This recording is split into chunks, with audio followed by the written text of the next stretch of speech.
estamos en la Plaza de Mercado, que se le dio un nombre un poco arbitrario, que es Plaza Real. Es un nombre que no corresponde a la realidad del lugar, porque esto no es una plaza real es una plaza del rey. Y esta plaza se construyó para conmemorar el primer centenario de independencia del rey.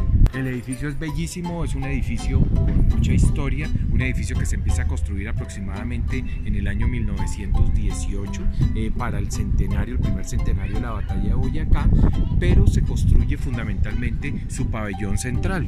Ese fue la primera parte de la construcción, se entregó en el año 1919 y sirvió como plaza de mercado, porque Tunja no tenía plaza de mercado. La plaza de mercado se realizaba en la misma plaza principal, en la plaza de Bolívar, lo que a una ciudad capital le generaba cierto daño. Se veía feo ese espectáculo del mercado en una plaza principal. Entonces este lugar va a convertirse en la plaza de mercado de la ciudad.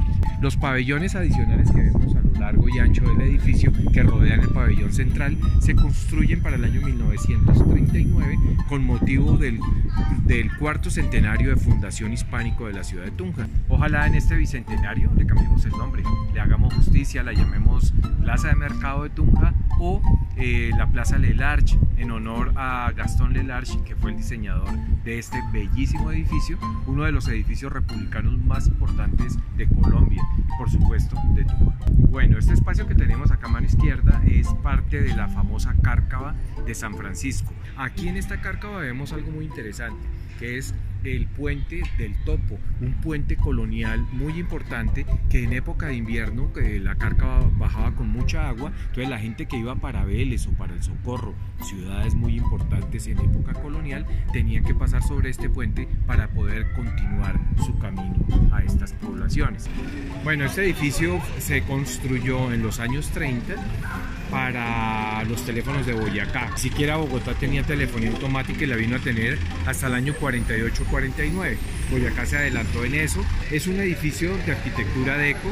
La arquitectura deco en Tunja tuvo un impacto muy interesante en el siglo XX, especialmente en la década de los 30 y de los 40. El único cambio que no le hace justicia es la pintura azul oscura, porque el deco se caracterizaba por tonos pasteles. Más o menos desde los años finales de los años 90, comienzos ya de este siglo, este edificio se convirtió en la sede del periódico Boyacá 7 Días. El edificio que estamos viendo es el primer convento de los dominicos en la ciudad de Tunja, un edificio importantísimo, grandísimo e impactante dentro de la distribución urbana de la ciudad en su momento. Recientemente restaurado. ¿Por qué el edificio dejó de ser de los dominicos?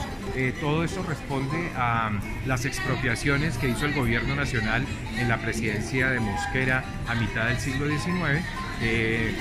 Los edificios pasaron a ser parte del Estado, se convirtió en los juzgados de la ciudad de Tunja y posteriormente en la Policía Nacional de Tunja. En el edificio vemos, aparte de que la manzana toda era de los dominicos, vemos el templo adyacente al convento de los dominicos, un templo de los más significativos de la arquitectura tunjana, y en la esquina siguiente vemos el edificio del nuevo convento de los dominicos con ya una arquitectura republicana. Uno de los edificios republicanos más hermosos de Colombia, que es el edificio de la Universidad Santo Tomás, edificio construido entre el año 1916 aproximadamente 1924. Es un edificio que sirvió como convento, ya que el convento original lo habían perdido en las expropiaciones de mitad del siglo XIX. Esta casa propia de un encomendero tiene ya unas características diferentes, es menos monumental que el convento de Santo Domingo, siendo una gran casa en todo caso. El balcón que estamos viendo aquí en la esquina no corresponde a la arquitectura original, más bien los balconcitos pequeños que vemos aquí en este costado son como la tipología original de balcones que se manejaban en la época. Estamos parados justamente en la calle que se llamaba tradicionalmente la calle del comercio o primera calle real, pero durante el siglo XX se conoció como la calle del comercio. Aquí estamos viendo ese balcón en gabinete, donde dice hotel. Ese tipo de balconería es una balconería que aparece tardíamente sobre las casas coloniales. Son balcones de tipo republicano que responden a la época en que llega el vidrio a Colombia. El vidrio viene a llegar, o por lo menos a tener un impulso muy grande a partir de las famosas escuelas de artes y oficios que llegan para finales del siglo XIX a nuestro país. Bueno, estamos ante dos fachadas republicanas que tiene la ciudad de Tunja sobre antiguas casonas coloniales. Estas fachadas de piedra se hicieron a comienzos del siglo XX, se eliminaron los famosos aleros de las casas coloniales y se hicieron cornisas y balcones como los que vemos en esta interesante casa. La plaza principal de Tunja sintetiza la historia de la ciudad. Aquí está todo lo que ha pasado en estos casi 500 años de fundación hispánica. Mirando cada costado vemos diferentes momentos, empezando por la iglesia mayor, hoy catedral. Se conserva el primer tramo de la torre, es la piedra original de la torre cambió completamente y se conserva la portada de piedra principal elaborada por Bartolomé Carrión, un cantero peruano que vino a trabajar en Tunja. Al lado de la catedral vemos esa casa que en su segundo piso tiene arcos de medio punto, conocida como la Atarazana. Se dice que fue el depósito de materiales en la construcción de la catedral.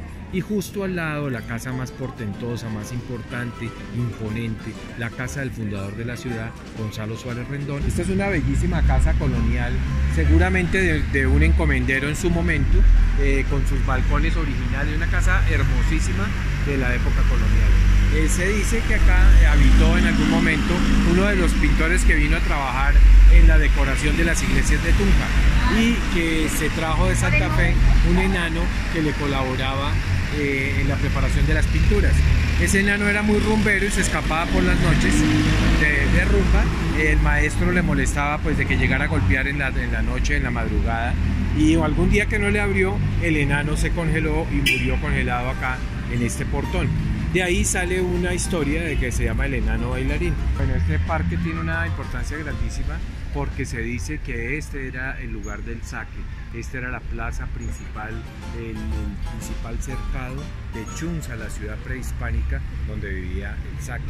Y entonces, pues por esa razón es tan importante este lugar donde los dominicos inician la construcción de su primer convento, pero rápidamente se trasladan al centro de la ciudad y le ceden a los agustinos este lugar para que ellos levanten su convento.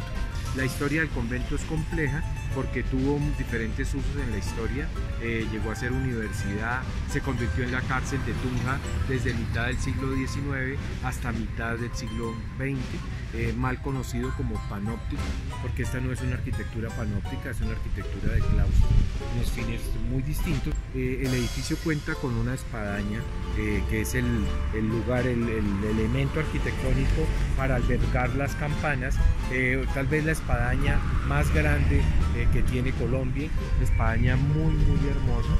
Es un edificio que fue restaurado por la Fundación para la Conservación del Patrimonio Cultural Colombiano en los años 80 y desde entonces se utiliza como centro cultural, biblioteca, tiene auditorios, es también la sede del Archivo de Historia de Boyacá, uno de los archivos más importantes que tiene el país.